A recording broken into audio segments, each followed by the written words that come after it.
Album ephume izolo phakathi kwamabili ithi ena into engidinayo ekaFalabo sike sayibheka izolo ukuthi-ke ihamba kanjani. Sesiyabuya namhla sizobika ukuthi ena isikwazile ukuthi ishaye u-1,211,155 wama-views laphana ku-YouTube in 2 days, ishaye 1.2 million. Yeah, zikanjalo-ke izinto laphana kuFalabo. So into eyenzakalayo laphana ku-YouTube siyayisithanda ukuthi sibheke imisebenzi yabantu ukuthi ihamba kanjani. Uma kumele siveze something siyakuveza lokho, right? Iy'ngoma ezenza kahle laphana injengalento iyangena lento ena-126,000, into engidinayo 168,000, inqola 137,000, mawuthi yehla futhi anokhetha kahle 114,000, kanjalo kanjalo uzofika ukuthi seqhatha yiwo amaxubi 109,000.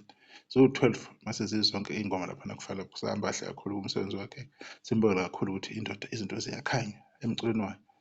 Masithi pheqe laphana uma siya kwi-page laphana elithi @22Africa kubani ku-X, bathi-ke ngosuku oluyi-1 ikwazi ukuthi i-album iyonke nje ihlanganise u-297,620 nangaphezulu.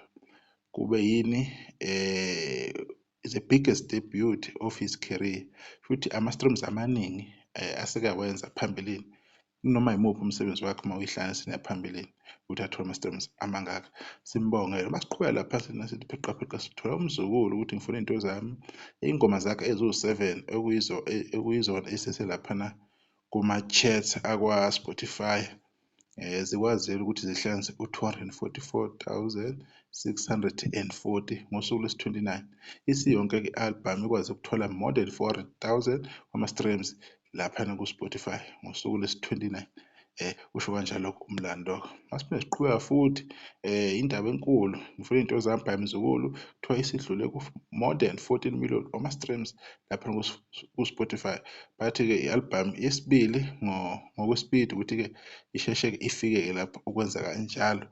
Simbonge futhi umzukulu lapho-ke sokuseyi-highlight-a nje into yakhe-ke lapho. Uyonconywa kwafika izolo bathi usekwazile naye ukuthi adlule ku-15 million wama-streams lapha ku-Spotify. Bathi-ke it becomes the fastest song in SA Spotify history to do so in 105 days ukuthi ahlanganise u-15 million. Futhi ushaye abantu abaningi including neminye imikhakha ngasesiwona umaskandi. Simbongele kakhulu futhi naye insizwa laphana-ke iy'ndawo zokukhahlamba, ingoma lethi iy'ndawo zokukhahlamba oyiculayo umphathi wohlelo MC featuring ngubani uShiya Ngasehlalankosi noMjolisi, naye ukwazi ukuthi akhuphuke ahlale laphana ku-number 4 ngokuthi ingoma yakhe ikhuphuke ngama-streams awu-110,310. Bathi-ke ukukhuphuka-ke kakhulu-ke asekakwenza-ke emlandweni wakhe naye lapha insizwa umphathi wohlelo. Cha, bayavela abantu abaningi nabanye bayavela bafowethu, sithatha lapho nalapho esibona khona ukuthi hhayi sizokudingeka ukuthi sikusebenzise. Kodwa nje indaba ikakhulukazi omzukulu 14 million lapha ku-Spotify. Bese kuthi ubani-ke uFalabo yena i-album yakhe isidlulile kubani ku-1.2 million wama-streams laphana-ke ku-YouTube. Sizoyibamba lapho-ke ividiyo. Sithembe ukuthi-ke nizokwazi ukuthi-ke nenze yonke izinto ey'fanele uku-like, uku-subscribe, yonke into nje kuyayikhuphula i-channel, kuyibeka nje ebalazweni. Silokhu sinilethela-ke iy'ndaba-ke ey'thinte wena umaskandi-ke lisalahle sisodibana okuzayo.